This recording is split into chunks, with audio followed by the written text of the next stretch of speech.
بسم اللہ الرحمن الرحیم۔ صرفی اور نحوی تحلیل کا یہ لیسن نمبر 5 ہے۔ آج ہم اس میں سورۃ الفلق کی آیات کا مطالعہ کریں گے۔ اس کی پہلی آیت ہے قل اعوذ برب الفلق۔ اس میں یہ لفظ ہے قل، اس کا مادہ ہے قاف واو لام، باب اس کا نصرہ ہے، قال یقول قولاً اس کے معنی ہے کہنا، کسی سے کوئی بات کہنا۔ اعوذ اس کا مادہ عین واو زال باب نصرہ، آزا یعوذ معاذن معنی ہے پناہ میں آنا۔ فلق کے اصل معنی پھاڑنے کے ہیں۔ اس سے مراد رات کی تاریکی کو پھاڑ کر صبح کی سفیدی نکالنا۔ عربی میں فلق الصبح کا مطلب طلوع صبح ہے، اور اسی طرح اللہ تعالیٰ کے لیے فالق الاصباحی استعمال ہوا ہے، یعنی وہ جو رات کی تاریکی کو پھاڑ کر صبح کو نکالتا ہے۔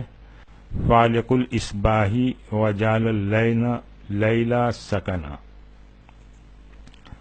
فلق کے ایک اور معنی مخلوق کے بھی ہیں، یعنی تمام پیدا ہونے والی چیزیں پھاڑ کر ہی پیدا ہوتی ہیں، جیسے نباتات زمین اور بیج کو پھاڑ کر، چشمے پتھروں کو پھاڑ کر، اور حیوانات رحم مادر سے برآمد ہوتے ہیں۔ قل اعوذ کی ترکیب دیکھتے ہیں۔ قل جو ہے فعل امر ہے، مبنی ہے، اس کا فاعل انت ہے، اور اعوذ فعل مضارع ہے، مرفوع ہے، اور اس کا فاعل انا ہے۔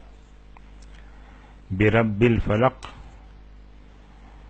بربی یہ جار مجرور ہے اور یہ متعلق فعل ہے، اور رب الفلق کا آپس میں تعلق ہے۔ یہ ربی جو ہے یہ مضاف ہے، اور الفلق مضاف الیہ مجرور ہے۔ ترجمہ ہو جائے گا، کہو میں پناہ میں آتا ہوں صبح کے رب کی۔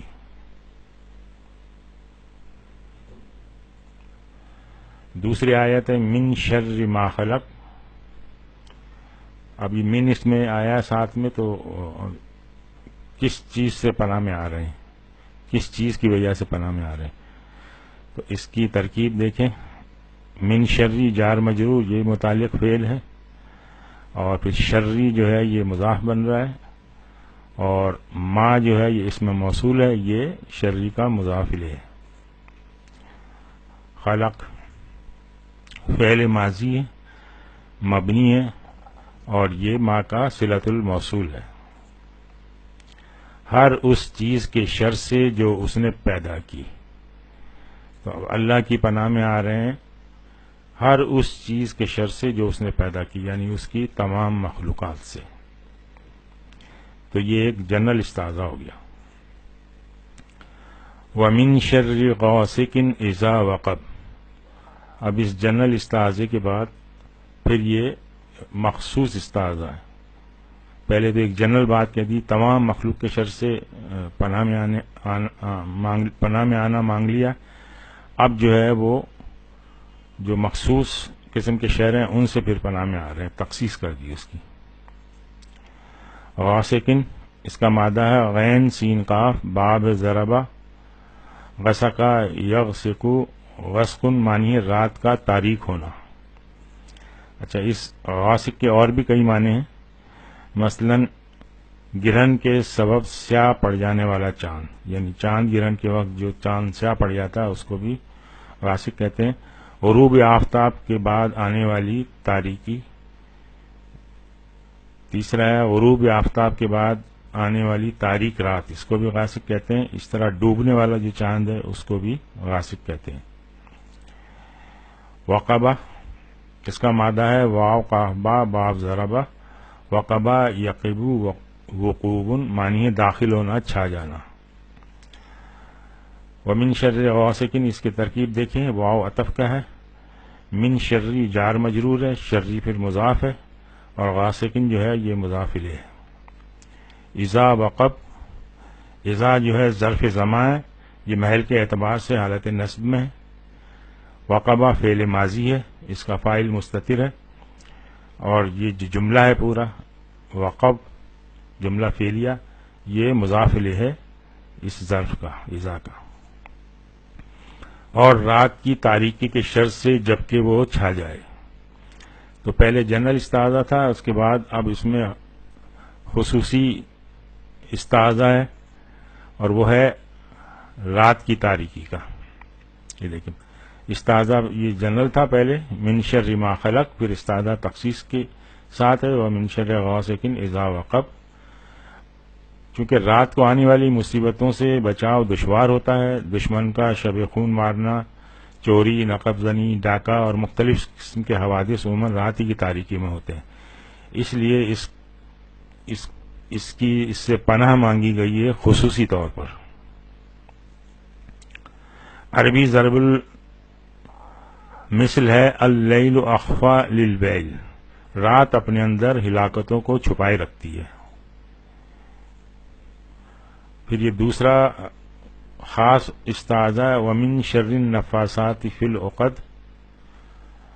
اس کی ترکیب دیکھیں، واو عطف کا ہے، من شر جار مجرور ہے، اور شر جو ہے وہ شر مضاف ہے، اور پھر یہ نفاثات مضاف الیہ ہے، فی العقد یہ جار مجرور ہے. اور گروہوں میں پھونکنے والوں یا والیوں کے شر سے، یعنی جادوگروں یا جادوگرنیوں سے، کیونکہ عام طور پہ دھاگے میں گٹھانے باندھ کے پھر اسے پھونک ماری جاتی ہے، اس طرح سے وہ جادو کرتے ہیں. پھر اس میں تیسرا استعاذہ ہے جو خاص ہے، ومن شر حاسد اذا حسد. حسدہ مادہ ہے اس کا، ہا سین دال، باب ہے اس کا نصرہ، حسدہ یحسد، حسد معنی ہے حسد کرنا. اس کی ترکیب دیکھیں، ومن شر حاسد، واو عطف کا، من شر جار مجرور، اور شرری پھر مضاف بھی ہے اور یہ مضاف الیہ. تقریباً جتنے بھی یہ خاص استعاذے تھے ان سب کی ترکیب ایک جیسی ہے. اذا حسد ظرف زماں ہے اذا، اور یہ محل کے اعتبار سے جو ہے نصب میں ہے. حسدہ فعل ماضی ہے، اس کا فاعل مستتر ہے، اور یہ جملہ جو پورا ہے یعنی حسدہ جملہ فعلیہ یہ مضاف الیہ ہے. اور حاسد کے شر سے جبکہ وہ حسد کرے. چاہیے خاص بات نوٹ کریں ان دو صورتوں کے بارے میں، مصحف کی یہ دو آخری صورتیں معوذتین کہلاتی ہیں اور جادو کے اثر کو زائل کرنے کے لیے مؤثر ہیں. اب ربط ما بین سورۃ الفاتحہ اور معوذتین، یعنی قرآن مجید کے آغاز اور اختتام میں کیا مناسبت ہے. قرآن مجید کے آغاز میں سورۃ الفاتحہ ہے اور اختتام میں یہ دو صورتیں ہیں، تو ان میں آپس میں کیا ربط ہے، کیا مناسبت ہے. وہ یہ ہے کہ قرآن کریم کو حق تعالیٰ نے سورہ فاتحہ سے شروع فرمایا ہے، جس کا خلاصہ حق تعالیٰ کی حمد و ثنا کے بعد اس کی مدد حاصل کرنا اور اس سے صراط مستقیم کی توفیق مانگنا ہے. اور اللہ تعالیٰ کی مدد اور صراط مستقیم یہی دو چیزیں ہیں جن میں انسان کی دنیا اور دین کے سب مقاصد کی کامیابی مضمر ہے. لیکن ان دونوں چیزوں کے حصول میں اور اس کے بعد ان کے استعمال میں ہر قدم پر شیاطین جن و انس کے مکر و فریب اور وسوسوں کا جال بچھا رہتا ہے. اس لیے اس جال کو پاش پاش کرنے کی مؤثر تدابیر استعاذہ پر قرآن کو ختم کیا گیا ہے. تو یہ ان کا جو ہے آپس میں یہ تعلق بن رہا ہے. آج ہم یہیں پہ اکتفا کرتے ہیں. سبحانک اللہم و بحمدک، نشہد ان لا الہ الا انت، نستغفرک و نتوب الیک.